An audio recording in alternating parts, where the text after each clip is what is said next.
وَإِذَا سَأَلَكَ عِبَادِي عَنِّي فَإِنِّي قَرِيبٌ أُجِيبُ دَعْوَةَ الدَّاعِ إِذَا دَعَانِ فَلْيَسْتَجِيبُوا لِي وَلْيُؤْمِنُوا بِي لَعَلَّهُمْ يَرْشُدُونَ.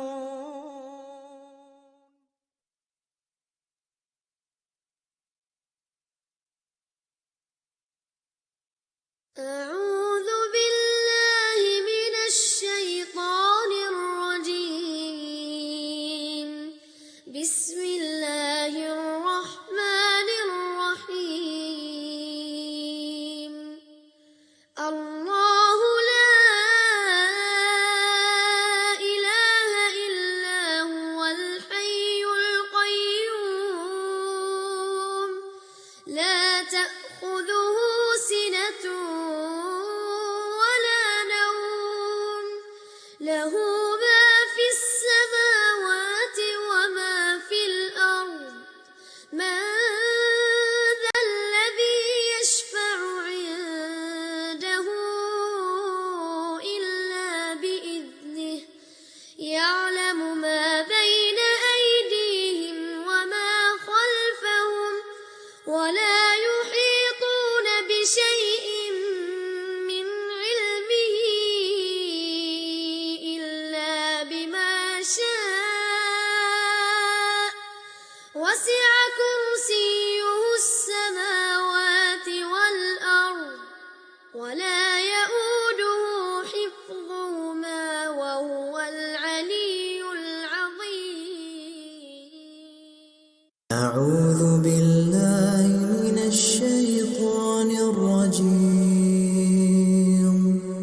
بسم الله الرحمن الرحيم. الحمد لله رب العالمين الرحمن الرحيم مالك يوم الدين إياك نعبد وإياك نستعين اهدنا الصراط المستقيم صراط الذين أنعمت عليهم غير المغضوب عليهم ولا الضالين.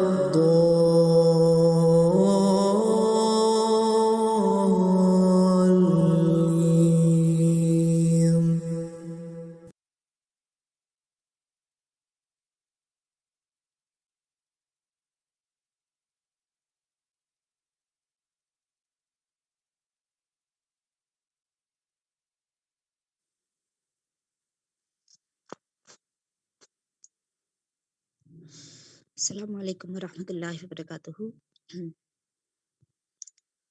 نحمده ونصلي علی رسولہ الکریم اما بعد فاعوذ باللہ من الشیطان الرجیم. بسم اللہ الرحمن الرحیم.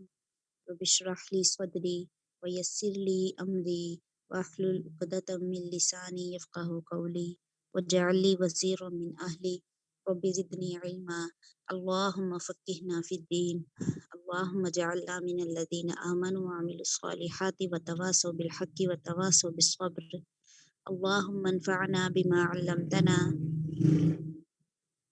وعلمنا ما ينفعنا وزدنا علما آمین یا رب العالمین. الحمدللہ ہماری دعا سیریز اور اس میں جو لاسٹ ٹائم ہم نے دعا پڑھی تھی، دعائیں پڑھی تھی، وہ عباد الرحمن کی تھی. اور عباد الرحمن اللہ تعالیٰ کے بندے جن کو اللہ تعالیٰ نے اپنی صفت رحمان کے ساتھ جو ہے وہ منسوب کیا. اور آپ دیکھیں کہ ان کی جو پہلی دعا تھی وہ کیا تھی؟ وہ جہنم سے بچنے کی دعا مانگ رہے تھے. اور جو ان کی دوسری دعا تھی وہ کیا تھی؟ اپنی بیوی اور بچوں سے آنکھوں کی ٹھنڈک. یعنی بیوی اور بچے جب ان کی آنکھوں کی ٹھنڈک ہوں گے تو گویا کہ ان کا جو گھر ہے وہ بھی جنت کا نظارہ پیش کرے گا. وہ جیسے ہم کہتے ہیں نا میرا گھر بھی جنت. تو جو دنیا کی جنت کا مزہ چکھے گا، جس نے دنیا میں خیر و بھلائی پائی، پھر ایٹ دی اینڈ اس کے ساتھ اللہ تعالیٰ کیا معاملہ کریں گے؟ اس کو آخرت کا جو عذاب ہے، آخرت کی جو جہنم ہے، اللہ تعالیٰ انشاءاللہ اس سے بھی اس کو محفوظ رکھیں گے. تو ان دو دعاؤں میں کیا حکمت تھی کہ ربنا اصرف عنا عذاب جہنم، اللہ تعالیٰ ہم سے اس عذاب کو پھیر دے. یعنی انہوں نے جہنم کی عذاب کی جو سختی تھی اس کو اتنی شدت سے محسوس کیا کہ ان کو یہ لگا کہ وہ بس آیا ہی چاہتا ہے اور وہ پکڑ لے گا ان کو اور وہ اس کے پھیر میں آ جائیں گے.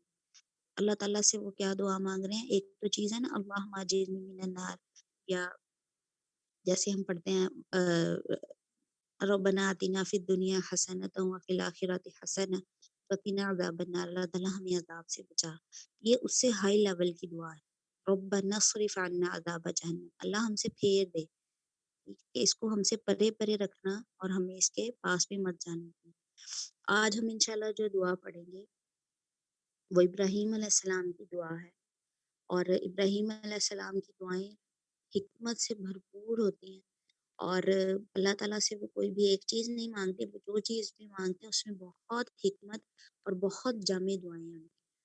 اگر آپ سورت الشعراء ہے یہ، ان آیات سے پہلے والی آیات اگر آپ دیکھیں تو ابراہیم علیہ السلام اللہ تعالیٰ کا تعارف پیش کر رہے تھے، اور اللہ تعالیٰ کا تعارف انہوں نے کن الفاظ میں پیش کیا کہ وہ ذات جس نے مجھے پیدا کیا، جو مجھے کھلاتا ہے پلاتا ہے، وہی مجھے زندگی دیتا ہے، وہ موت دیتا ہے، وہ مجھے ہنساتا ہے رلاتا ہے، جب میں بیمار ہو جاتا ہوں تو وہ مجھے شفا دیتا ہے، اور مجھے امید ہے کہ اللہ تعالیٰ جو ہے وہ مجھے یوم الدین یعنی قیامت والے دن جو ہے وہ مجھے بخش دیں گے.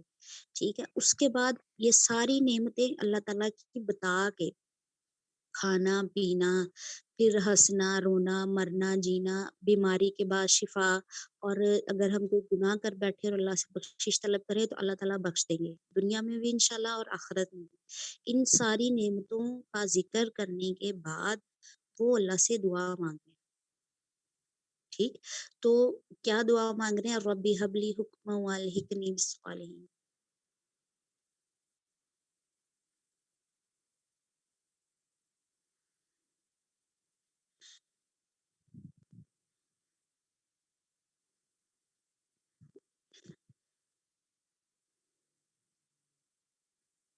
وجعل لی لسان صدق فی الآخرین، اور مجھے نیک لوگوں سے ملا اور میرا ذکر خیر پچھلے لوگوں میں باقی رکھ. وجعلنی من ورثۃ جنت، مجھے جنت نعیم کے وارثوں میں سے بنا. ولا تخزنی یوم یبعثون، اور اس دن کے جس دن لوگ دوبارہ بلائے جائیں مجھے رسوا نہ کرنا. ٹھیک ہے، یہ دعا ابراہیم علیہ السلام نے کب مانگی تھی؟ جب ان کے گھر والوں نے، یا سمجھ لیں ان کے شہر والوں نے جو ہے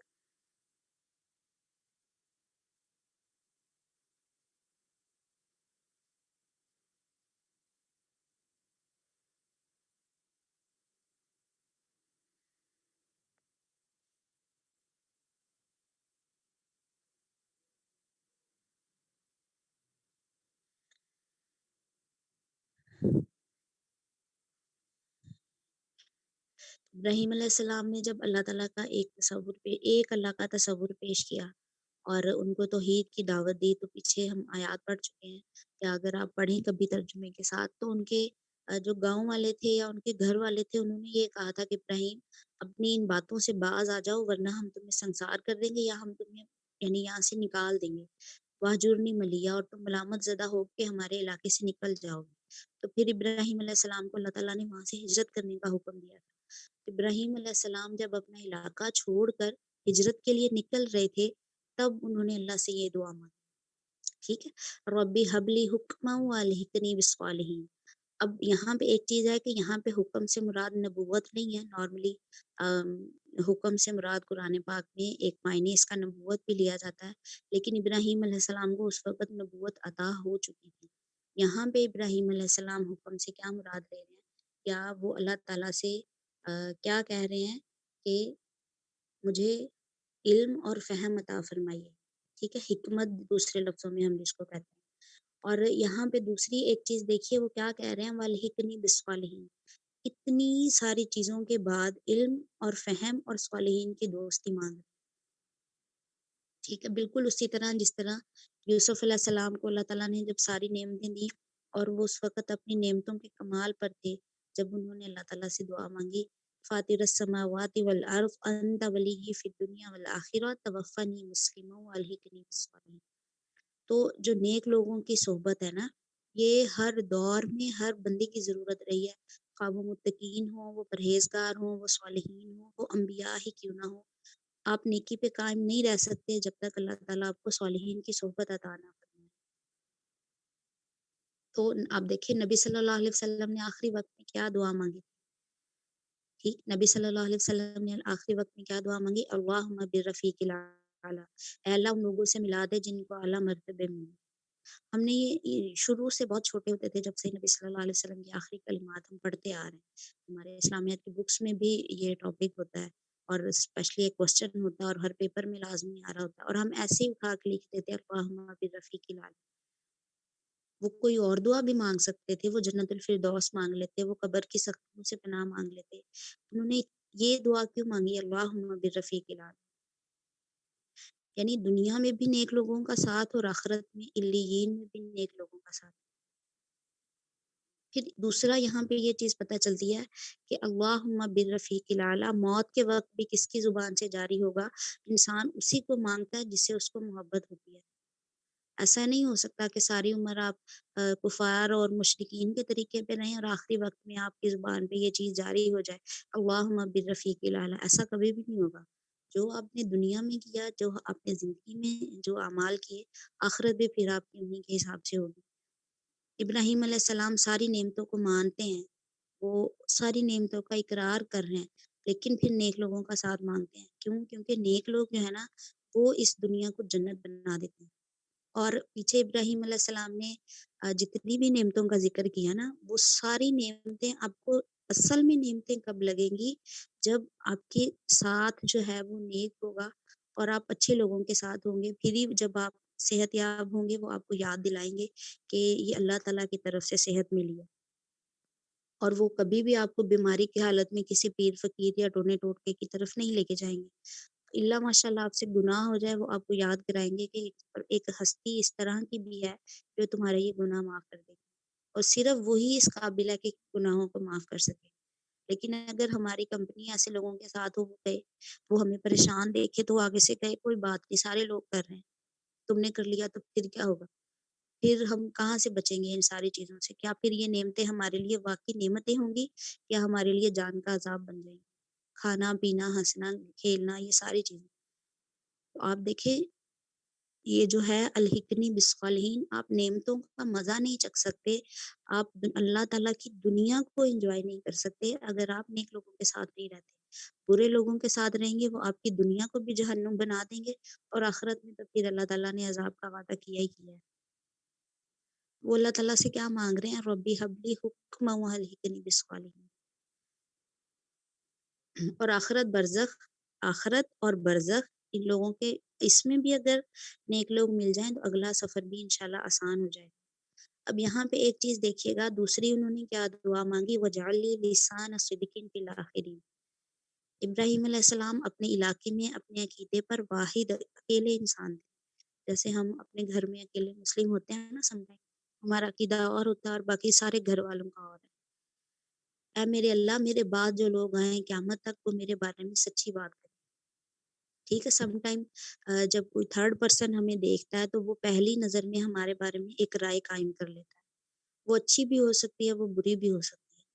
ہم اللہ تعالیٰ سے ابراہیم علیہ السلام یہاں پہ اللہ تعالیٰ سے کیا دعا کر رہے ہیں؟ اللہ تعالیٰ لوگ میرے بارے میں جب سنیں یا میرے بعد جب لوگ میرے بارے میں بات کریں تو لسان صدق، سچی بات کریں، مجھے اتنا سچا کر دیں کہ میرا ظاہر میرے باطن جیسا لگے۔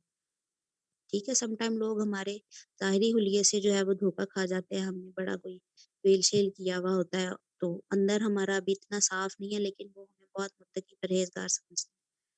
تو یہ والی جو دعا ہے اس کے دو میننگز ہیں۔ نمبر ایک، لوگوں کا گمان میرے سے ٹھیک کر دے، یا مجھے لوگوں کے گمان کے مطابق اچھا کر دے۔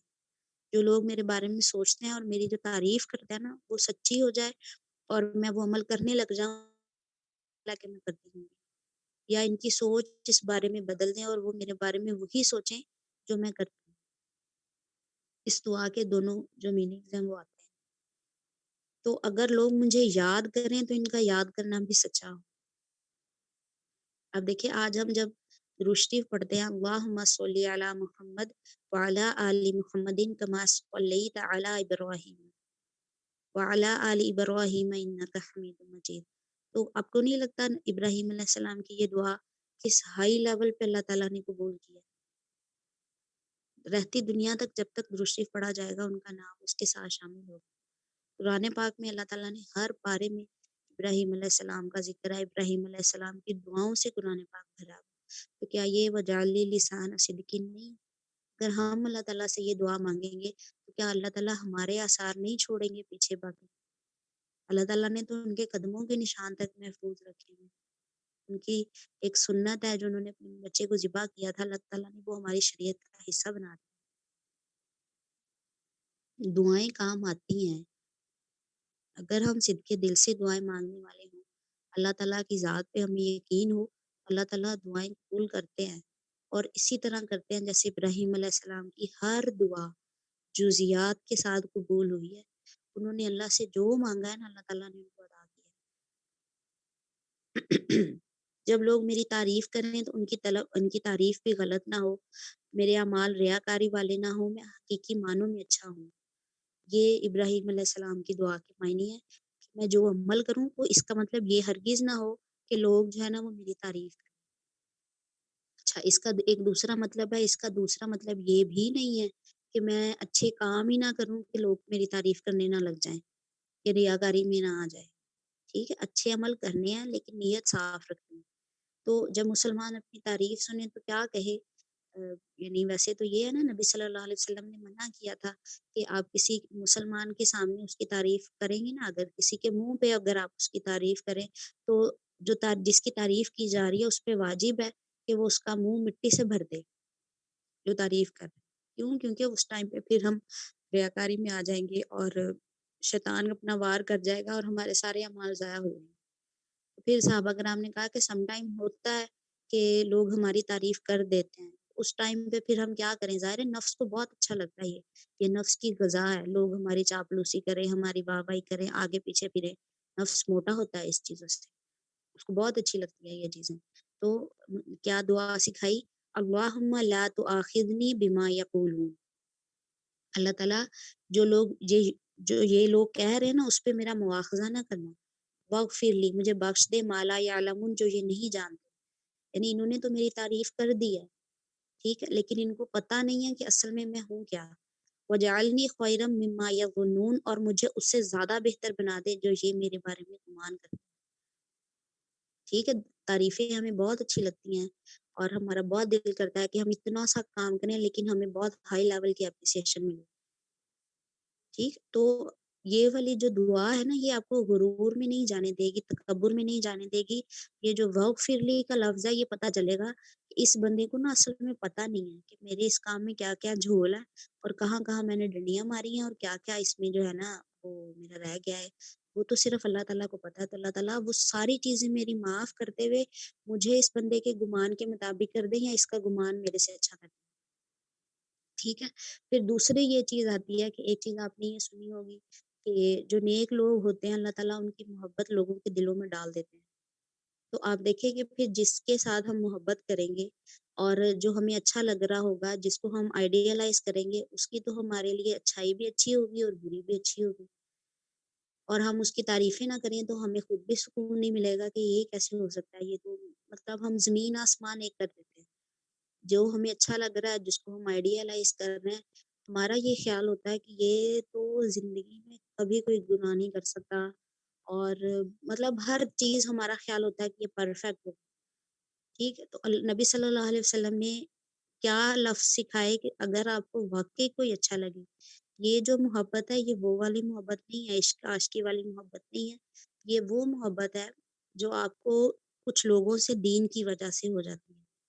ٹھیک ہے، پھر ہوتا کیا ہے کہ ہمیں یہ لگنے لگ جاتا ہے کہ یہ بندہ کبھی بھی کوئی غلطی نہیں کرے گا، لیکن اللہ ماشاء اللہ اگر کبھی آپ ان کے اسٹیٹس دیکھیں یا آپ کبھی ان کی ڈی پی دیکھیں کہ نارملی ہم ان کے گھروں میں تو نہیں جا سکتے نا، نہ ہمیں پتہ ہے وہ کہاں رہتے ہیں، ہم ان کو کہاں سے جج کر رہے ہوتے ہیں؟ ان کے سوشل میڈیا اکاؤنٹ سے، ان کے اسٹیٹس سے، ان کی نیوز فیڈ بیک سے، ان چیزوں سے ہم ان کو جاننے کی کوشش کر رہے ہوتے ہیں اور اپنی گمان اس طرح کے کر رہے ہوتے ہیں۔ تو پھر کیا ہوتا اگر اللہ ماشاءاللہ کبھی ایسا ہو جائے کہ انہوں نے کوئی اس طرح کی نیوز لگا دی، کوئی اس طرح کی خبر یا ان کی ڈی پی کوئی اس طرح کی لگی، ہم فوراً سے کیا کہتے ہیں، اس کو کیا ہو گیا ہے، یہ ایسے کام کیسے کر سکتا ہے؟ نہیں، جب آپ نے انی احب کا فلا مجھے اللہ کے لیے تم سے محبت ہے، پھر ہم یہ چیز امیجن کریں گے کہ یہ بندہ انسان ہے، ٹھیک ہے، ہو سکتا ہے یعنی کسی کی دیکھا دیکھی یا ان انٹینشنلی یا کسی اور بندے نے اس کی فیڈ بیک پہ یہ چیز پوسٹ کر دی، ٹھیک ہے، تو محبت خالصتاً کس کے لیے؟ اللہ تعالیٰ کے لیے۔ ابراہیم علیہ السلام سے ہمیں محبت ہے، بے انتہا محبت ہے، ان کا ذکر ہر روز ہم اپنے قرآن میں پڑھ رہے ہیں، ہر روز ہم درود شریف میں ان کا ذکر، ان پہ رحمتیں بھیج رہے ہیں، ان پہ برکتیں، ٹھیک ہے، تو کیا ہم یہ ان کی جھوٹی تعریف کر رہے ہیں؟ نہیں، یہ ان کی جھوٹی تعریف نہیں ہے، یہ ان کی سچی ناموری ہے، یہ ان کے اعمال کے آثار ہیں جو اللہ تعالیٰ نے رہتی دنیا تک چھوڑے، ٹھیک، تو اگر کوئی بھی ایسا پرسن ہے، کیونکہ نبی صلی اللہ علیہ وسلم نے یہ کہا، ایک شخص تھا، صحابی تھے غالباً، تو وہ ایک شخص کی طرف دیکھ رہے تھے جیسے نارملی ہم دیکھتے ہیں نا، تو نبی صلی اللہ علیہ وسلم نے فرمایا کہ تم اسے کیوں دیکھ رہے ہو؟ تو انہوں نے کہا یا رسول اللہ مجھے اس شخص سے اللہ کی خاطر محبت ہے۔ نبی صلی اللہ علیہ وسلم نے فرمایا تم نے اسے بتایا ہے؟ کہنے لگا کہ نہیں میں نے نہیں بتایا۔ تو نبی صلی اللہ علیہ وسلم نے فرمایا کہ جاؤ اس کو بتا کر آؤ، اور اسے یہ والی کلمات کہنا، اور جس کو کہا اس نے پھر آگے سے ان کو یہ جواب دیا تھا، احبک الذی احببتنی، لا، وہ ہستی تم سے محبت کرے جس کی خاطر تم نے مجھ سے محبت کی۔ انی احبو کا فی اللہ کہنا تو ٹھیک ہے، یہ جو اگلے والا جواب ہے نا، وجعل لی لسان صدق فی الاخرین میں، اس کا جواب کہ وہ ہستی تم سے محبت کرے، یعنی تم نے میرے ساتھ ریلیٹ نہیں ہونا، میرے پیچھے نہیں لگ پڑنا، میں جو کہوں گا وہ تم نے کرنا ہے۔ اور وہ جیسے نبی صلی اللہ علیہ وسلم کے بارے میں بھی آیا تھا نا کہ جب ان کی آخری ٹائم میں وفات ہوئی، اور یعنی جب وہ فوت ہو گئے، تو صحابہ عمر رضی اللہ تعالیٰ عنہ نے کیا کہا کہ جو کہے گا محمد وفات پا چکے ہیں تو میں تو اس کی گردن اڑا دوں گا۔ تو ابو بکر صدیق رضی اللہ عنہ نے کیا خطبہ دیا کھڑے ہو کے ممبر پہ، جو تو محمد کی پوجا کرتا تھا اور عبادت کرتا تھا وہ جان لے کہ وہ فوت ہو گئے، اب جس نے پھرنا ہے اپنی اڑیوں پہ وہ پھر جائے، ٹھیک ہے، تو انی احبو کا فی اللہ کرنا تو بہت آسان ہے۔ اگلی بات، وہ ذات تم سے محبت کرے جس کی خاطر تم نے مجھ سے محبت کی ہے، اس سے پھر بہت سارے جو ہماری ایک وہ جو ہم نے اپنی کیا کہتے ہیں اس کو داستانیں بنائی ہوئی ہوتی ہیں، یا ہمارے ذہن میں ایک کیا کہہ سکتے ہیں اس کو امیجنیشن ورڈ ہم نے بنائی ہوئی ہوتی ہے، وہ ہم پھر ایک ریئلسٹک لائف میں جو ہے وہ جینے لگ جاتے ہیں، اس بندے یہ بھی انسان ہے، اور اس بندے کے ذریعے اس کی محبت میں نے حاصل نہیں کرنی، میں نے کس کو اپروچ کرنا ہے؟ اللہ رب العزت کو اپروچ کرنا ہے، ٹھیک ہو گیا۔ پھر تکبر کو دور کرنے کے لیے، کیونکہ تعریف تو لوگ کریں گے اگر آپ، کیونکہ یہ مومن کو دنیا میں ملنے والی بھلائیوں میں سے ایک بھلائی ہے۔ جب نبی صلی اللہ علیہ وسلم یہ احادیث بیان کر رہے تھے نا، کسی کے منہ پہ اس کی تعریف نہیں کرنی چاہیے، اور اگر کوئی کرے تو تم اس کا منہ مٹی سے بھر دو، تو صحابہ کرام نے کہا سم ٹائم ہم ایک نیک کام کرتے ہیں اور کیا کہتے ہیں اس کو، اس میں ہماری کوئی ریاکاری نہیں ہوتی، نیت بھی ہماری خالص ہے، اور اس پہ کوئی ہمیں اچھا کہہ دے اگر، تو نبی صلی اللہ علیہ وسلم نے فرمایا تھا یہ مومن کو دنیا میں ملنے والی بھلائیوں میں سے ایک بھلائی، ٹھیک ہے، تو اس ٹائم پہ ہم نے کیا دعا مانگنی ہے؟ اللہم اجعلنی صبورا وجعلنی شکورا وجعلنی فی عینی صغیرا وفی اعین الناس کبیرا، اے اللہ مجھے صبر کرنے والا بنا، مجھے شکر کرنے والا بنا، مجھے میری آنکھ میں چھوٹا بنا، یعنی تواضع اور تکبر سے بچا، اور لوگوں کی آنکھوں میں مجھے بڑا کر دے تاکہ کوئی مجھے انسلٹ نہ کر سکے۔ مومن کی یہ شان ہوتی ہے، اس کے اندر اتنی حکمت، اتنا روب ہوتا ہے، اور اس لیول کا اس کے اندر ایک طرح سے سمجھ لیں حکمت ہوتی ہے، کوئی شخص اس کو انسلٹ نہیں کر سکتا، ٹھیک ہے، تو اپنی پرسنالٹی کو اتنا روب دار بنائیے کہ کسی میں اتنی جرت نہ ہو کہ وہ کوئی آ کے آپ کو انسلٹ کر سکے، اور یہ والی دعا تو لازمی مانگے، وجعلنی فی عینی صغیرا وفی اعین الناس کبیرا، لوگوں میں میری عزت ہو لیکن اپنے آپ میں چھوٹا بن کے۔ اور تیسری کیا دعا مانگی؟ وجعلنی من ورثۃ جنات النعیم، وارث کون ہوتا ہے؟ ہم اپنے باپ داداؤں کی جائیدادوں کے وارث بنتے ہیں نا، وارث کون ہوتا ہے؟ جس کا حق ہوتا ہے اس جائیداد کے اوپر۔ اللہ تعالیٰ نے جنت بنائی کس کے لیے تھی؟ اللہ تعالیٰ نے جنت سجائی کن کے لیے؟ متقین کے لیے، اور سب سے پہلے وہاں پہ کون رہے؟ آدم علیہ السلام اور حوا علیہ السلام، وہ کون تھے؟ وہ ہمارے فور فادر میں سے ہے نا، ہمارے آباء و اجداد میں سے، تو وہ دراصل ان کا یہ جو جنت ہے نا یہ ہمارا ورثہ ہے، ٹھیک ہے؟ جیسے نارملی آپ نے دیکھا ہوگا کہ جب اولاد نافرمان ہو جاتی ہے تو پیرنٹس ان کو آگ کر دیتے ہیں، پھر اس کے بعد وہ معافیاں تلافیاں کرتے ہیں، جس گناہ کی وجہ سے ان کو نکالا گیا ہوا ہوتا ہے وہ اس کی معافی مانگتے ہیں، پھر اس کے بعد پیرنٹس معاف کر دیتے ہیں، اور یہ نارملی آپ نے اخباروں میں کہانیوں میں یہ ساری خبریں پڑھی بھی ہوں گی۔ تو بالکل یہی ہوا تھا، جنت جو تھی وہ ہمارا گھر تھی، ایک طرح سے یوں سمجھ لیں ہمارا آبائی گھر ہے، اور ہمارے باپ دادا ہماری ماں اور باپ کو وہاں سے نکالا ہے ان کے جرم کی، ان کی غلطی کی سزا کی بنا پر، اور ہم نے کیا کرنا ہے، ہم نے وہ جنت واپس کمانی ہے۔ جو بھی ہم دنیا میں کر رہے ہیں نا یہ دراصل اس کا خمیازہ ہے جو ہم بھگتیں گے، اور ہم نے اللہ تعالیٰ کو یہ ثابت کرنا ہے کہ ہم اچھے بندے ہیں، ہم متقین ہیں، اور ہم اس جنت کے حقیقی وارث ہیں، ٹھیک ہے؟ غلطی ہوئی، مانتے ہیں ہم سے غلطی ہوئی ہے، لیکن ہم ایسے اعمال کریں گے، ہم اللہ کی اس لیول کی فرمان برداری کریں گے، ہم یہ ثابت کریں گے کہ ہم اس جنت کے وارث ہیں اور ہم وہاں رہنے کے قابل ہیں۔ جنت بہت خوبصورت ہے، اللہ تعالیٰ نے بہت پیاری جنت بنائی ہے، اور اس میں اللہ تعالیٰ نے جو لوگ بسانے ہیں نا وہ بھی بہت پیارے ہوں گے، ان کے دل بھی بہت خوبصورت ہوں گے، ان کے اعمال بھی بہت خوبصورت ہوں گے۔ تو جب ہم اللہ سے یہ دعا مانگتے ہیں نا، وہ جعلنی من ورثۃ جنت النعیم، ایک تو یہ ہمارے لیے ایک ریمائنڈر ہے کہ ہم نے اس جنت کو حاصل کرنا ہے دوبارہ سے، اور وہ متقین والے اعمال کرنے ہیں جو ہمیں ہمارا حق دلا سکتے، ٹھیک ہے؟ اور دوسرا وراثت جو ہوتی ہے نا وہ اس پہ ہم اپنا حق سمجھتے ہیں، اور ایک ہوتی ہے تحفہ ملنا کسی کو، اس کی ہمیں اتنی قدر نہیں ہوتی، لیکن وہ جو وراثت ہوتی ہے نا وہ ہمیں آلریڈی پتہ ہے کہ یہ میرا حصہ ہے۔ ہم آگے مستقبل کے بھی کتنی لمبی لمبی پلاننگز کر رہے ہوتے ہیں، وہ جب میرے فلاں کا حصہ آئے گا تو میں یہ کر لوں گا، جب میرے فلاں کا حصہ آئے گا تو میں یہ کر لوں گا، اس کے اوپر ہمیں بڑا مان ہوتا ہے کہ، اور آپ دیکھیں لوگ کس بیس پہ جو ہے وہ بائی شوخیاں مار رہے ہوتے ہیں یا اڑ رہے ہوتے ہیں، باپ دادا کی جائیدادوں پہ پھر رہے ہیں نا، وہ ہم نے اپنے آپ کو کس قابل بنانا ہے، جنت الفردوس کے وارثوں میں سے اللہ تعالیٰ ہمیں بنا۔ اور اس کے بعد جو اگلی ایک آیت ہے اس میں انہوں نے اپنے باپ کے لیے دعا کی تھی بیسیکلی، اور اس کے بعد کیا مانگا تھا، وَلَا تُخْزِنِي يَوْمَ يُبْعَثُونَ، اور مجھے اس دن کی رسوائی سے بچا جس دن لوگ دوبارہ اٹھائے جائیں گے۔ اب دیکھیں کون سی چیز ہے جو بچ گئی پیچھے، دنیا کی رسوائیاں تو نارملی ہے نا، جب دنیا ختم ہو جائے گی تو دنیا کی عزت، دنیا کی ذلت، ہر چیز ختم، سارے پین جو ہم نے دنیا کی خاطر اٹھائی ہے، جو تکلیفیں ہم نے دنیا کی خاطر اٹھائی ہیں، جب دنیا ہی ختم ہو جائے گی تو ان چیزوں کا تو کوئی کانسیپٹ ہی نہیں بچے گا۔ وَلَا تُخْزِنِي يَوْمَ يُبْعَثُونَ، اس دن مجھے رسوائی سے بچا جس دن لوگ دوبارہ اٹھائے جائیں گے، کیوں؟ کیونکہ آخرت ہمیشہ رہنے والی ہے، آخرت کی خوشیاں، آخرت کے غم، آخرت کی تکلیفیں، آخرت کی آسائشیں ہمیشہ ہمیشہ رہنے والی ہیں، آخرت کی عزت ہمیشہ کی عزت ہے، اور آخرت کی ذلت ہمیشہ کی ذلت ہے، خیروں و ابقا، بہترین اور ہمیشہ رہنے والی، باقی رہنے والی، بہترین کس لیول میں کہ اللہ تعالیٰ وہاں پہ جو سزا دیں گے وہ بھی کمال درجے کی ہوگی۔ اگر ہمیں جنت بہت فیسینیٹ کرتی ہے نا تو دوزخ بھی بہت ہائی لیول کے اللہ نے بنا کے رکھی ہے۔ وَلَا تُخْزِنِي يَوْمَ يُبْعَثُونَ، نبی صلی اللہ علیہ وسلم کیا دعا مانگا کرتے تھے، اللہم احسن عاقبتنا فی الامور کلیہا واجرنا من خزی الدنیا وعذاب الاخرہ۔ اور اگر ہم اس دعا کو اپنے سے ریلیٹ کریں آج کے دور سے کہ ہم اب یہ دعا کیسے مانگیں، ہم تو ہجرت نہیں کر رہے، ہم ہر روز ہجرت کر رہے ہوتے ہیں، ہم نئی جاب پلیس پہ جاتے ہیں نا جب ہم، یا ہم اپنے بچوں کو اسپیشلی جب ہاسٹل بھیجتے ہیں، یہ دعا لازمی یاد کروا کے بھیجیے، اللہ تعالیٰ مجھے اتنی حکمت عطا کریے گا میں ہر بندے پہ اعتبار نہ کر بیٹھوں، نئی جگہ ہے، نئے لوگ ہیں، ہر بندہ جو ہے وہ مجھے امپریس کرنے کی کوشش کرے گا۔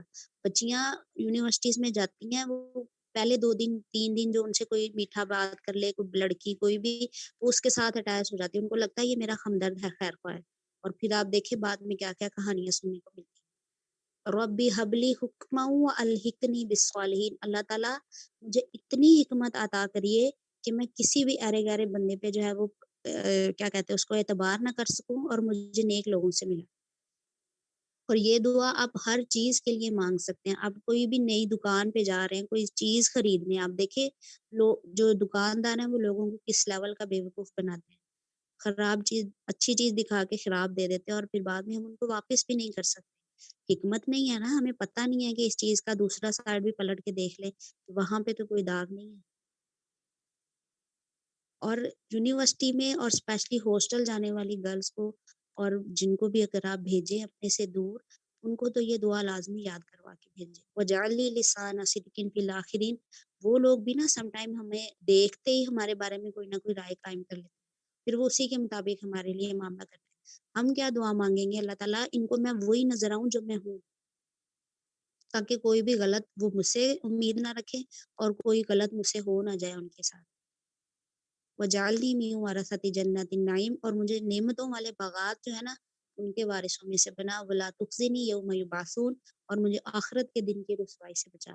یہاں پہ اگر میری تھوڑی بہت انسلٹ ہو بھی جاتی ہے یا یہاں پہ میری عزت نہیں بن پائی یا کچھ بھی ہے، اٹس اوکے، دنیا ختم ہوگی، یہ سارے معاملات ختم ہو جائیں گے۔ بچنا کیا ہے؟ آخرت میں باقی رہنے والی چیز ہے۔ تو یہ جو دعا ہے یہ بہت بہترین دعا ہے، رب ہب لی حکما والحقنی بالصالحین، کیونکہ ہمیں ہمارے زندگی کے ہر معاملے میں حکمت چاہیے، ہمیں فہم چاہیے، ہمیں اس کی سمجھ بوجھ چاہیے کہ ہم نے اس کے ساتھ معاملہ کس طرح سے کرنا ہے۔ اور جب تک نیک لوگوں کا ساتھ نہیں ہوگا ہم آخرت میں نہیں پہنچ سکتے، ہم مسلمان فوت نہیں ہو سکتے، اور ہم مسلمان فوت ہی نہیں ہوئے جب پھر آگے کی منزلوں کا تو سوال ہی پیدا نہیں ہوتا۔ تو یہ جو دعا ہے نا یہ بہت سارے نبیوں نے مانگی ہے۔ آپ دیکھیں جادوگروں کو جب مارا جانے لگا تھا انہوں نے بھی کیا کہا تھا؟ ربنا افرغ علینا صبرا وتوفنا مسلمین۔ یوسف علیہ السلام نے بھی یہی مانگی، نبی صلی اللہ علیہ وسلم نے بھی مانگی، ابراہیم علیہ السلام نے بھی مانگ لی، آگے ہم سلیمان علیہ السلام کی دعا پڑھیں گے وہ بھی یہی دعا مانگیں گے۔ تو یہ جو نیک اور صالحین کا ساتھ ہے یہ کوئی چھوٹی چیز نہیں ہے، یہ بہت بڑی اللہ تعالیٰ کی نعمتوں میں سے ایک نعمت ہے۔ جنت نعیم کے وارث، ان کی صحبت ہم ایک طرح سے اللہ سے مانگ رہے ہیں۔ اور جس طرح باقی نعمتوں کا شکر ادا کیا جاتا ہے نا، اس نعمت کا بھی شکر ادا کرنا پڑتا ہے۔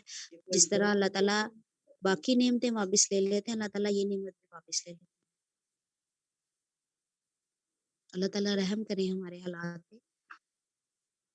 اللہم الحقنا بالصالحین، اللہم یسر لی جلیسا صالحا۔